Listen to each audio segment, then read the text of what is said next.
Happy Thursday, everyone. Zach's joining me today. We're going to discuss the troubles with writing in the sci-fi and fantasy genres. They're really overpopulated genres, which can make it difficult to start writing when you keep seeing the shadows of the great works in the words that you're writing. But is it really a problem?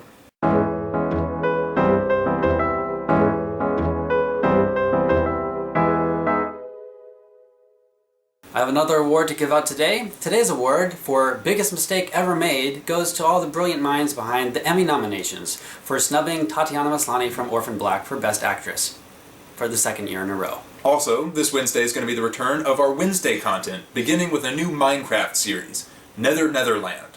Check it out. Sci-fi and fantasy contain some of the most beloved and popular stories in all of fiction, in print and on screen. This kind of makes it difficult for aspiring writers when they try to put the book down and write their own story.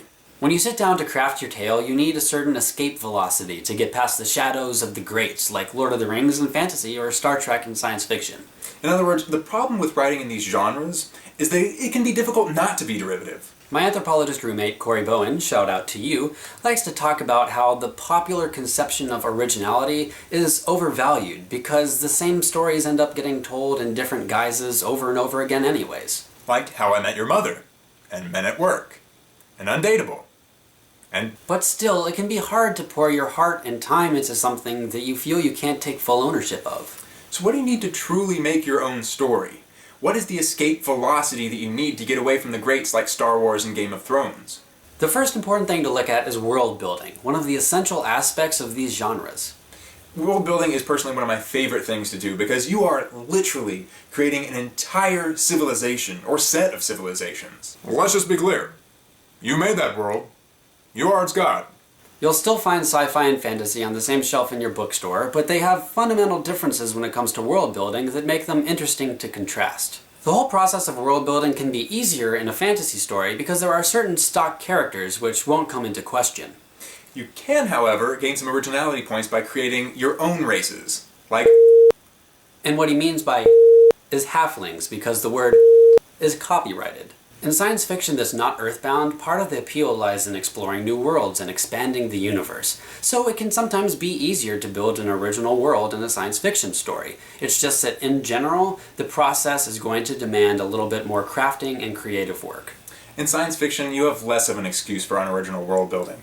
You have these great examples in Star Trek and Star Wars where they have a Planet of the Week kind of formula. But these worlds that they're making are always in service to the plot. Which brings us to our next point. See what I did there? It's a point.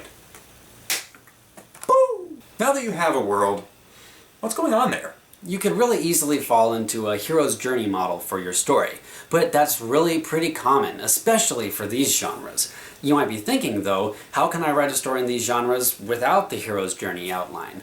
So you might be struggling to come up with something a little bit different and more original, but that's okay. Remember stories like Blade Runner and Game of Thrones. They're set in a sci-fi and a fantasy world respectively, but the former is a noir story, while the latter is a political drama. On the other hand, don't feel like you have to divert from an epic plot. The quest is a fundamental facet of fantasy storytelling, and it works in science fiction as well. Just like at Star Wars, it's a mainstay of science fiction, but many consider it to truly be a fantasy story at heart. So the quest is really at home in both genres. So you won't lose points if you have a quest plot, but if you're going after some originality points, experiment with some genre bending. Go for it! It's your story. For your story to stay fresh, you now have to monitor how your world building and plot building interact. With so many archetypes to draw from, it can be easy just to drag and drop elements into your story.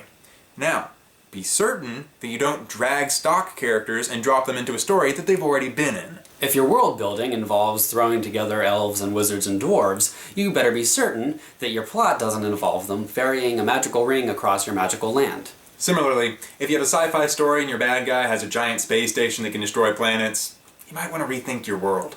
As both the world and the journey develop, another thing you need to monitor is your attention to detail, because it will make all the difference in how original people perceive your world to be. Details create a sense of immersion, and if people can feel and see and hear that this is a new story taking place in a new world, they'll be less tempted to compare it to an old one.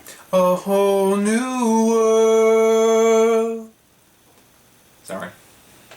As always, guys, thanks for watching. And down there, below, you'll see the like button, so go ahead and click that, and right next to it, the subscribe button. That way you'll be able to keep up with this, because actually this is the first episode in a limited series we're doing about the trouble with writing certain genres. Also, don't forget our new schedule. We're going to start posting on Wednesdays starting next week. So until then, Bye!